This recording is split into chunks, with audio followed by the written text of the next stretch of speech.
Welcome to a Homa Academy special here today. I am thrilled to be joined by Chris Trudeau of Boston Trudeau Studios. We've known each other for a long time, but I've twisted his arm to get us back together here on camera to have a conversation today. So, Chris, welcome. Thrilled you could make it today. Thank you. I'm glad to be here, and it's good to see you again. Yeah, it's been a hot minute since we last did one of these, but for those who haven't seen any of our previous interviews or don't know you at all, why don't you just hmm tell us a little bit of your background and story behind the studio and your expertise and all that kind of stuff? Sure. Yeah, so my name is Chris Trudeau. I'm the owner and founder of Boston Trudeau Studios. We go by BT Studios for short. I started the studio in 2017. That's when I was making games on my own. We were lucky enough to get our first published hit in 2018. And then from there, we've just kind of taken that revenue and tried to build the studio and keep working. And here we are 5, 6 years later. Yeah, I know it's scary, isn't it? But I think Yeah. actually we've covered this before, but I think it might be worth revisiting because before your first hit with Voodoo, you got a really interesting story about how you got that first prototype built. So do you want to tell us a little bit about the Fiverr thing that we spoke about before? Yeah. So the first game we published was 2048 Solitaire.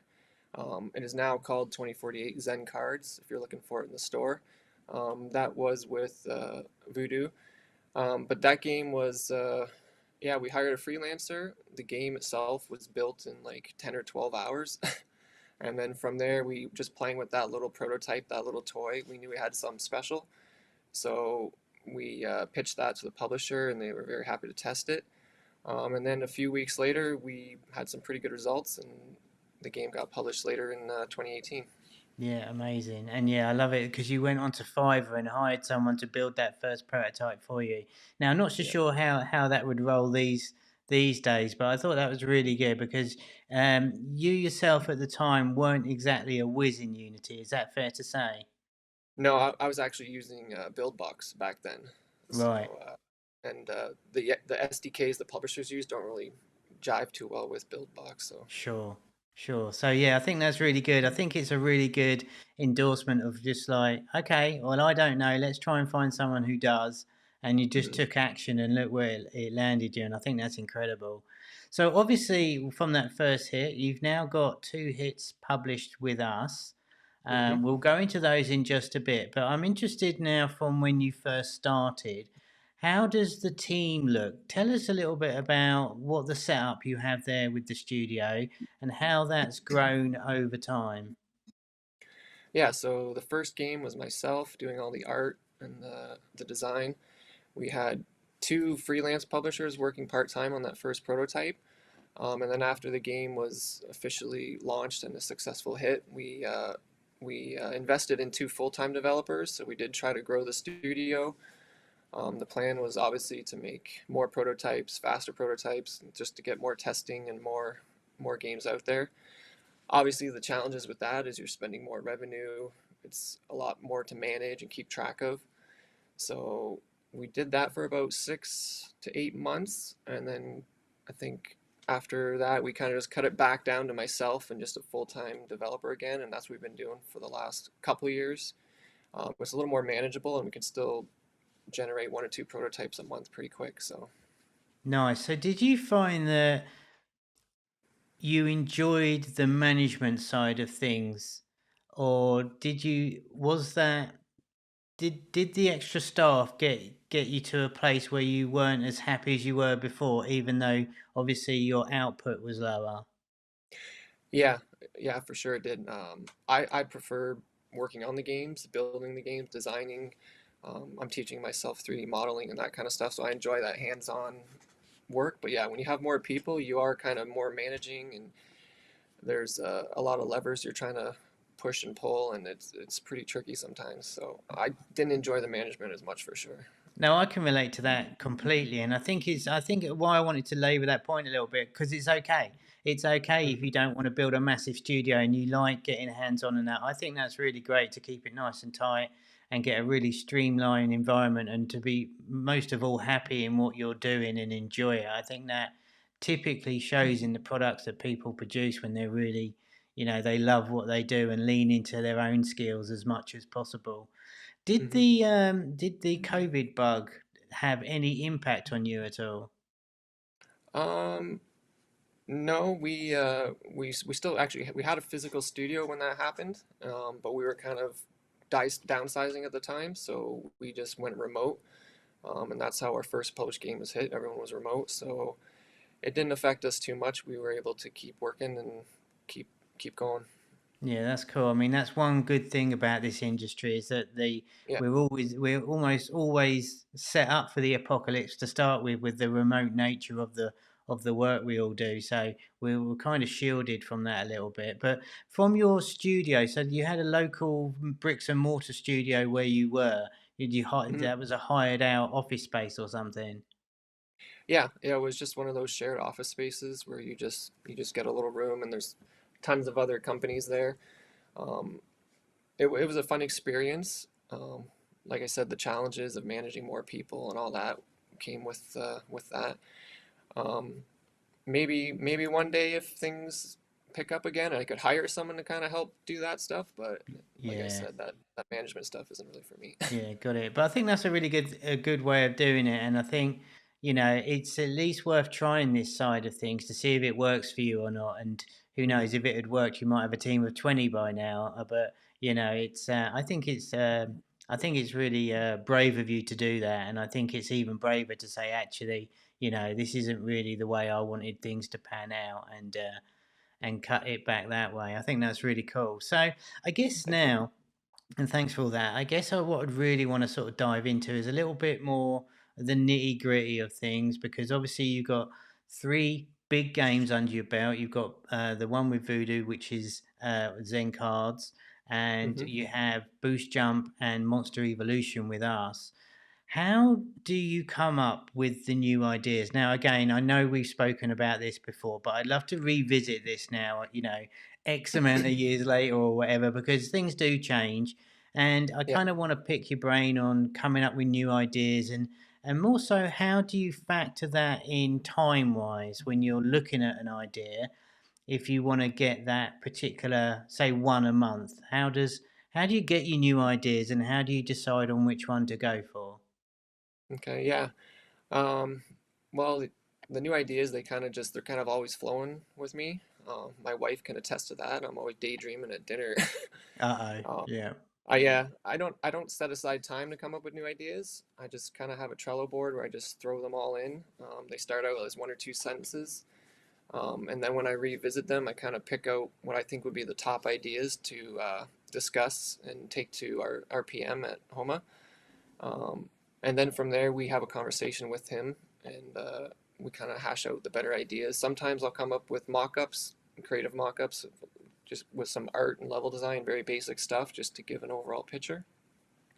But the ideas are always flowing, and that's kind of how it works for me. Cool. Um, So who is your PM here?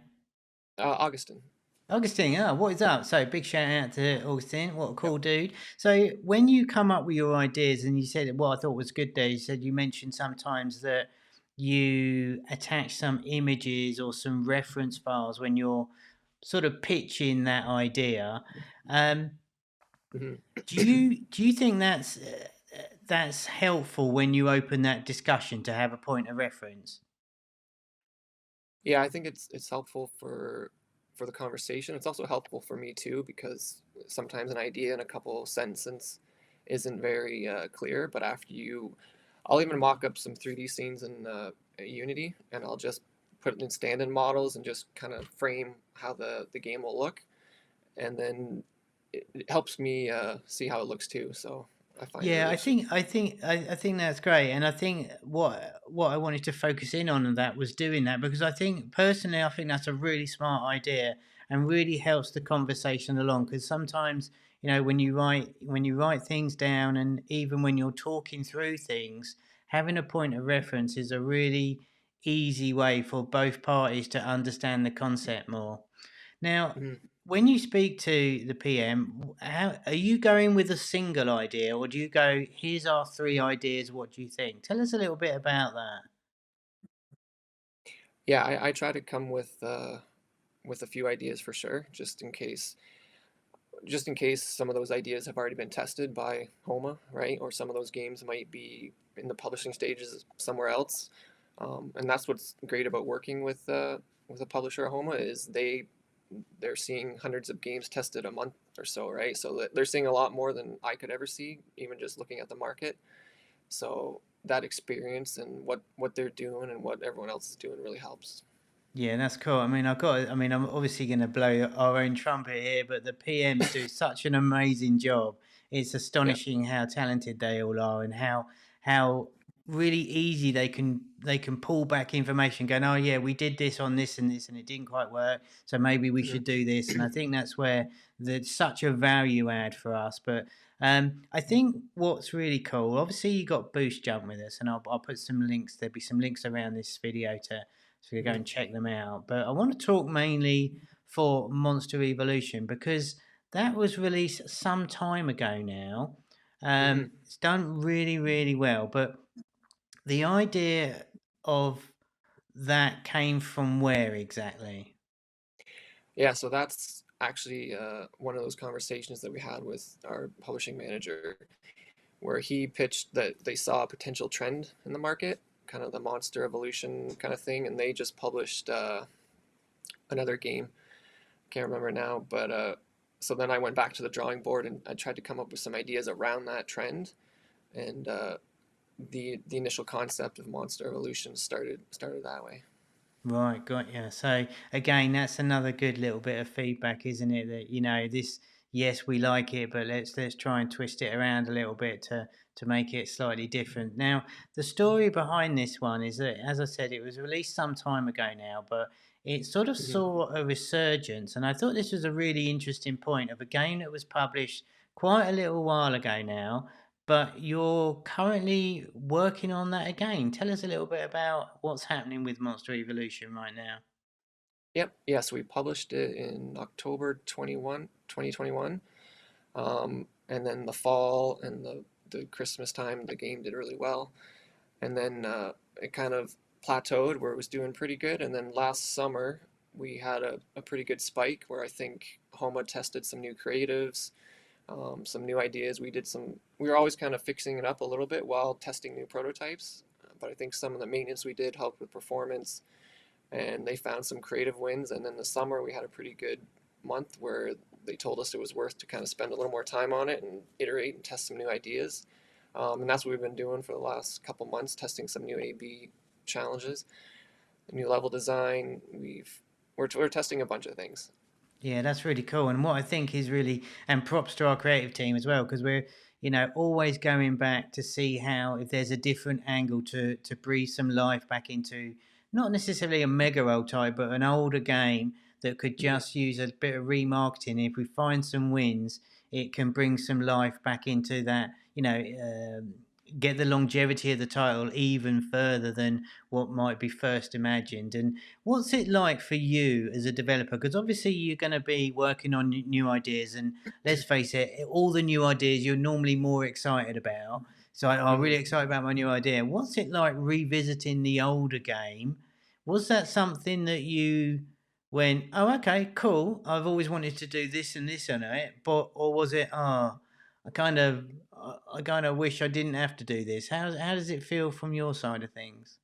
Um, it's a little bit of both. I think once you kind of publish a game, you kind of have that story with it. But once we started reworking on it, then it kind of picked up the motivation again. Oh yeah, like you said, we could do this, we could do that, and actually switched developers in the time, so they found ways to optimize the performance and the code, and I think that kind of helped with performance as well, for the LTV and all that. Um, yeah, but I'm enjoying it, and plus it's the game that's paying the bills, right? So you Sure. kind of Yeah. it's Don't important. don't tip over the cash cow, so to speak. But yeah, no, it's Yep. really interesting because as much as you want, um, I know when we've done our games in the past, it's just like once you've kind of done it, and the launches can be pretty stressful and hectic and exhausting. Hmm. And after it's subsided a little bit, you just think, "Oh, thank God that's over," sort of thing. But Yeah. I just thought it was really curious to know how it was to revisit. But I'm guessing because it was such a long time, maybe that helped as well because you had a really big break from it. So like the emotional tie has subsided somewhat because you haven't seen it in a while. What Yep. sort of things are you? How do you approach something like that where you're revisiting? Are you looking at any new games or new features that have become more typical or common now in games to add into the code, or are you? How are you approaching adding new stuff to get some new life into it? Yep. Yeah. Well, every game has a Trello board. So when we have this column we call Icebox, we throw in crazy ideas while we're working on the game, so we can always kind of revisit those ideas.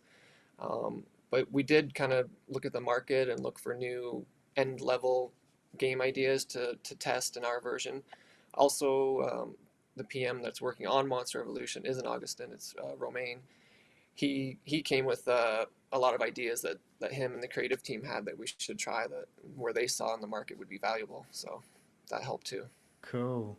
I love the idea. So obviously you've mentioned a couple of times your Trello board for organizing yourself there. And I think that's really smart. I love the idea of Hmm. the icebox thing, where it's kind of like that's the crazy ideas box, and Yeah. we can always dip into there if we get stuck or we're looking for something a bit left field. And I think that's really important. We used to write everything down in a little book, but I think that the digital version is way smart. So you don't lose those crazy ideas, and Yeah. it's really really quite fun to look back and do you ever get look back and go, what was I talking about there? You don't understand your own stuff, or are you more Yeah. organized than that?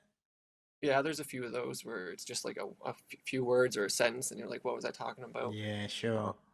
the So icebox, it also, I was just gonna say, the icebox serves for like my developer. It lets him throw crazy ideas while he's working in it too, so the rest of the team can kind of contribute, and then we can dip into that too. how is the new ideas then? Just to touch on that because you mentioned your team again. How is the is there like do you have the final say obviously, but is there a mix of do you have like a voting system to see which ones you're going to pitch? Well, it's just, yeah, I kind of have the final say right now because we're such a small team. I definitely get my developers' input and feedback, and how if we can make it work. Because sometimes in the code it's a little bit trickier than I would imagine. What about your wife? Does she have any say in any of this? Yeah, she helps. It's actually funny. She didn't think the 24-8 solitaire would be very good, but then after she started playing it, the prototype, then she got addicted and it was really fun. So I kind of take her word with a grain of salt, until we start playing it. Nice. You don't know. Yeah, but you didn't say that. We'll cut that bit out in the edit. Don't worry. I'll Yeah, save you. I'll save you. I'll save your marriage for you. So yeah. I think that's really smart, and I think Monster Evolution is really cool. By the way, I love it. I love the fighting at the end arena. I think that's really good, and I love the fact that you gamified it so you don't it doesn't do it automatically. It's a playable end of level type thing where you got to basically smash the screen to do the fighting. I think that's really smart. I love Hmm. the run around aspect of it as well. I think you've done a great job on there, and props to everyone involved in that. I think overall, have you got anything now that you're really is most of your energy on that now? So because you're a relatively small group there, uh, are you finding that the new prototypes are on hold right now, and you're all in on Monster Evolution?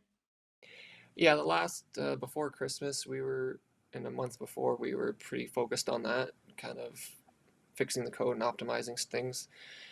We have a few ideas that are kind of partially done that my developer's been working on the side. Um, but yeah, it's mostly on prototypes now, with a few days set aside for Monster Evolution or a week out of the month type of thing. Um, and that's where we're at. Nice. So I guess moving on to 2023, obviously it's very early in the year. We're in January now. So Hmm. what's the have you got any big goals for this year for you, or are you just going to run the way you have been, or is there anything major that you want to try this year, or I guess it's a really open question. So Yeah. what's happening for you in this year? Is it more month by month, and you're just happy to see how it goes, or is there some like mega goal for yourself this year? Yeah, well, I think the big goal would be another published game for sure. Um, that's always the goal every year. But yeah, it's a little bit month by month. We're not no major changes in the overall workflow. What we've been doing seems to be working. We have our games that don't make it, of course. Um, I would just like to focus maybe some time on optimizing how projects are done and specific parts of projects. Sometimes we can spend too much time on specific things that get carried away and take longer than they should, but that's an optimizing thing between me and my guy. Um, So yeah, and that's kind of, tighten up your pipeline a little bit in your yeah, development sort of cycle. yeah. As presumably you're pretty well versed of not. Well, you just kind of ruined my next point because I was going to say you must be really streamlined in focusing on the stuff that's really important and to get the prototypes out and stuff. But do you find yourself spending too much time on silly little things that, in hindsight, don't really make a big difference, Yeah, or I think I spend a little bit too much time on polish, but I think polish is kind of becoming more important now. Yeah, for Um, sure. but for that first, maybe that for that first iteration, it's less important just to get the gameplay. Um, yeah, and I It's spend interesting the one of polish because how do you decide on when enough is enough? Is there yeah. any? It's like I guess for me particularly it'd be like it's never going to be finished, so it doesn't matter. But Yeah. you need it at a certain level. How do you gauge, especially into moving in this year where we know the quality's rising? Um, hmm how do you draw that line? Is there any sort of tips you can give on that? Um, I think I probably just keep an eye on what other games are doing, where you play a game and it feels polished, even though there might be minimal assets and very little going on. It just kind of has that feeling that it's complete. Whereas some games you try that they feel a little bit like they need a little bit more. Um, yeah, it's hard to draw the line. I kind of look to other successful games as benchmarks to try to hit that level of look. Nice. Yeah, it's a pretty impossible question. I'm sorry about that. I wasn't trying No to worries. trip you up at all, but it's a difficult one, isn't it? How do I know my game's good enough to test? And I think, Yeah. yeah, you need to benchmark it against like look at what others are doing and how good is theirs, and does my game look good side by side against this other prototype? And if yours looks more rubbish, for want of a better phrase, I think you need to spend a little bit more time tidying stuff up. I think I want to talk a little bit about some of the tools that you use there because obviously Unity, we all know that's the main engine of choice and what we need to use. But what hmm about you mentioned before you're teaching yourself the 3D modeling and stuff? Presuming Blender, but what are you using for that? Yeah, Blender. It's definitely Blender. There's so many tutorials on YouTube. Um, and I do a lot of modeling myself now. I still use Fiverr for freelance models a little Oh, bit, okay. but so that is handy right now. Not to develop games, but kind of assets of games and parts of games. It's been pretty helpful. But yeah, I'm teaching myself 3D with Blender.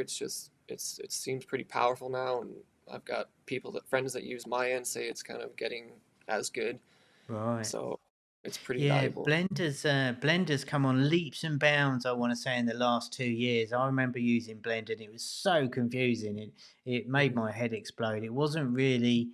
It seemed to have it had a massive UI overhaul because hmm it was really quite confusing the way they set it up. But now, like you said, just go on YouTube and so many tutorials, which helps so much when you're trying to do stuff. Are you drawn to that? Do you find yourself using that a little bit too much when you should be doing something else, or do you just take that as in your stride as part of the process now to dedicate some time to leveling yourself up this year? Yeah, yeah, I think I use it a little bit too much when I could find an asset on the store or maybe even hire someone for cheaper. But then I kind of, like I said, like you just said, I kind of attribute it to getting better and working on it as a skill. So it's a little bit of both. Yeah, sure. No, I understand it. I mean, I understand completely how it would go. I'm curious now. What's your work hours like? Obviously, it's a full time indie, and a lot of people watching that would aspire to be where you are, especially with three published games, well, plus under your belt. What does your average day look like? I think that'd be quite interesting to hear your sort of your work life balance type of thing, and I Yeah. assume you're working out of home now. How do you balance that, especially with a small one with you? Is it Do you have set hours, or walk us through a day in the life of Chris? Yep. Yeah, so it's definitely full time on games. I don't have any other job. Yeah, we have a 4-year-old son, and he takes up a lot of time. So it's when he's at school, we get to work that full day, and then usually after he's home, I don't get back on the computer till 7:30 or 8 p.m. And if I'm in a crunch, I might work till like 1 or 2 a.m. and then be back up at 7. If I need more sleep, I might cut it off at like midnight. Wow. um, So but obviously, are you quite, sorry to cut across you there. Are you, I just want to make sure I understand. So are you kind of flexible around your son and in your mhm. work hours? You don't do like a 9 to 5 or anything like that rigid? No, it's as long as he's kind of at school and my wife and I take turns, so we alternate. So if she has them for half a day, like on a weekend, then I'll work, and vice versa. She'll catch up on work, or we'll just relax, kind of thing. I mean, that's amazing now, this in this day and age, isn't it? That you're able to do that. It wouldn't have been imaginable even 5, 10 years ago, really, that you actually, you get to see your kid rather than, have to pay for, daycare and all of that stuff. It's kind of amazing. So you got your home office. How do you find working out of home? Are you all settled into it now? Yep, no, I'm pretty settled in. Like I said, our first game kind of came from working at home. We tried the bricks and mortar office, and then fell back to just to working from home. And I think it just works in this type Yeah. of business. No, I get it. It's much less of a commute, that's for sure, isn't it? Yeah. Um, all right, let's move on a little bit. I'm curious about, we spoke about Blender and obviously Unity a minute ago, but what's the sort of, and I don't want to preempt it because I kind of know already, but what are your main tools of choice as an indie game developer? The ones, I guess we've all got our little bits and bobs here and there that you dip into, but what's like your main tools that you use, like on a daily slash weekly basis? Yeah, so I use Affinity apps. They're kind of like an Adobe competitor. They just have way better pricing. They have like a one-time lifetime fee. But that's all my games start out as kind of design concepts in those programs where I make a PDF, and that's what I send to the publisher. And then I use them for every part of the game design, from the UI to any 2D assets to any mock-ups and everything really. Nice. So that's like Affinity Designer, right? Which Yeah, is, there's I want to say a poor man's Photoshop, which is a really horrible description, but you get what I mean. It is a much yeah. more affordable tool set than the Adobe Suite. But I know you have featured an amazing feature from Affinity Designer with all the assets you created for Monster Evolution, and we will link that below. It's a really great feature by them. You must have been thrilled to bits with that. Yeah, that was fun. That was fun to share with them, and they were pretty happy about it. Cool. So Affinity Designer, Unity. Anything else that you would Trello? So I'm Trello, just yeah. trying to build up the Chris's BT Studios toolbox here, just to Yeah. see how it would compare for anyone listening at home where they've got like 10,000 programs. I just hmm want to try and see if we can narrow it down to what we use on a daily basis. Yep, those are about it. The only thing is Slack for all the communication with their team and their publishing team. That's Um, it. yeah, that's it. Amazing. That is so cool. So before we start wrapping up, and thanks for all your answers today, I want to pick your brain, and I know I gave you a little bit of a few list of questions before we started today, but I'm going to slip this one in here.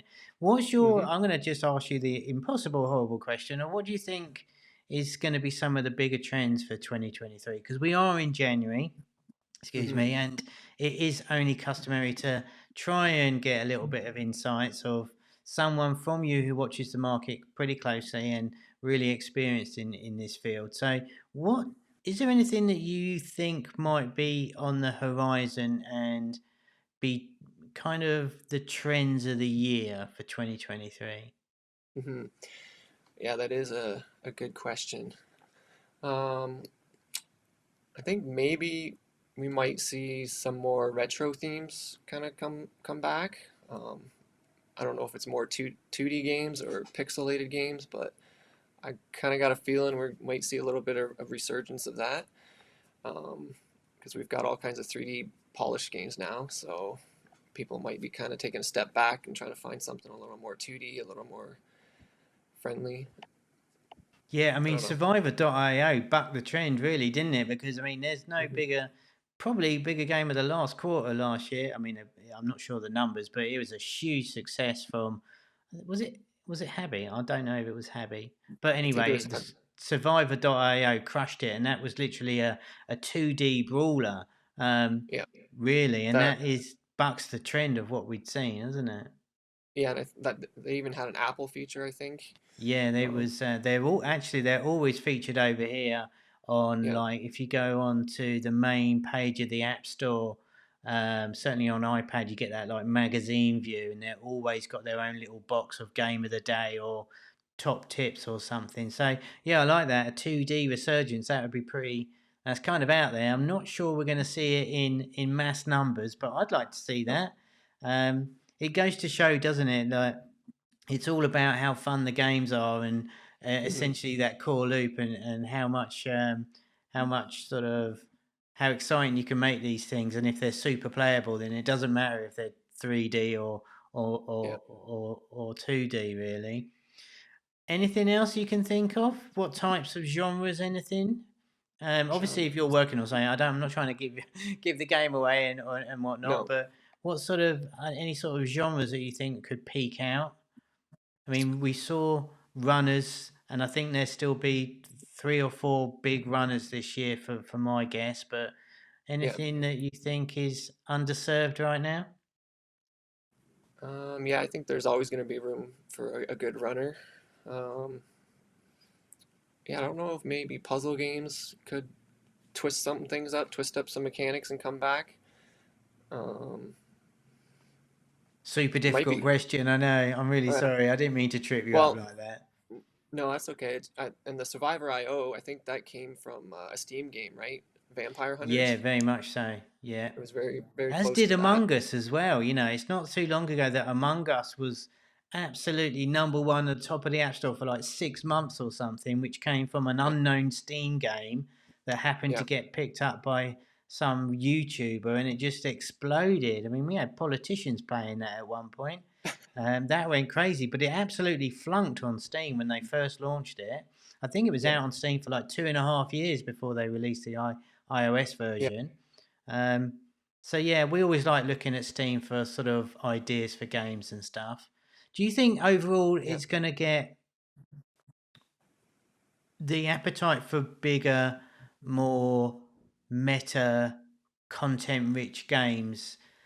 How do you think that's going to affect your prototyping this year? Because obviously we have to think about that a little bit, and obviously Monster Evolution is quite chunky. Hmm. Has anything changed in your prototyping to account for that, or are you practically doing the same as you always were? It's a bit of a weird question. I'm not sure if I worded that quite right. Yeah, and I think for the prototype stage, you still kind of need to keep things tight and less content just to get that first bit of data and the metrics from that. Um, yeah, and when Monster Evolution launched, we only had 3 monsters in it, and it had pretty good metrics from that. So, and then once we added more guys, it kind of just helped keep people playing. Um, but yeah, the bigger games, um, So just yeah, before we move on from, as you mentioned it again, how many did you have the levels on repeat on the prototype? How many levels did you have for Monster when you first did the prototype? You mentioned you had three monsters, but yeah, what was the playtime or levels in that? we had 6 levels, and they just looped infinitely. Got ya. And it was pretty interesting because those early metrics, you would see people playing level 500 Wow. in the game analytics, right? That's it though, because this always comes up. How many levels do I need? And it's just like, Yeah, well, figure out how to loop it and just make enough so it's interesting. And like you said, you only had 6 levels, and yet people were playing up to. They just kept playing it, and that's when you yeah, know you're onto something. When it doesn't matter because it was just fun to play it yeah. without different, changing up the stuffs. All I, right, I I, think. I think I've obviously kept you long enough. I always keep you over in what I say, so I really appreciate you coming on and sharing all your knowledge with us today. I wanted to sort of wrap up really with, I kind of just wrapped it up with asking you what's coming up for 2023, but mhm, in terms of, I just wanted to touch quickly on the AI side of things because we can't really ignore it, and it's going to be, mhm, whereas last year it was all Web3 NFTs and all of that, the new shiny thing for last year. AI is definitely going to be a huge part of this year. I mean, we just seen Microsoft. I think they just invested 10 billion in Chat GDP, and there is a ton of tools for art based AI now where you can create 3D models and certainly 2D assets with Midjourney, and there's 1,000 of them. Have you looked into any of the AI stuff, or are you a little bit more old school and you're still not mhm. even looking at that stuff yet, or are you just going to watch and see where the dust settles and if it's anything going to be useful for you? Yeah, I'm familiar with some of the AI art tools like you mentioned, where they can create characters and paintings and all kinds of stuff. I haven't had time to look into it too much, but I kind of thought about that the other day. That probably get to a point where an AI could just make up a game, right? It's getting that way. Yeah, I think we're still early for that, but I think it's kind of, it's not going anywhere this, and whereas like the NFTs is still not mainstream really because it Mhm. freaks a lot of people out, and honestly, the delivery mechanisms for that is still a little bit complicated for the average person. Yeah. Um, it's getting better all the time, but the AI stuff is just bonkers good. It's just Mhm. really blooming good now. So I was just, I think it's important to mention this to see, I know there's a lot of icon variations that people are using some of the tools Mhm. for, where they can just put an icon together and stuff like that. So I was curious to know how much that was on your radar, really. Yeah. Now that you mention it, that would be a great idea for testing different icons and banners and stuff like that. Yeah, that's it. It's kind of it's to be looked at. I'm gonna be doing some content on some of the tools because the thing is, they're just blooming really good. It's frightening, and you Mhm. just think, wow, I can't believe that some computer made this, and it's a bit sad in a way I feel, but overall, it's a really exciting and useful set of tools that is coming out for this year. Yeah. Anyway, listen, Chris, thank you. We could chat for hours as we always do, but I'm going to call it here. How can somebody reach out to you? How can they get in touch with you? What's the best way to say thanks for joining with us and sharing all your stuff today?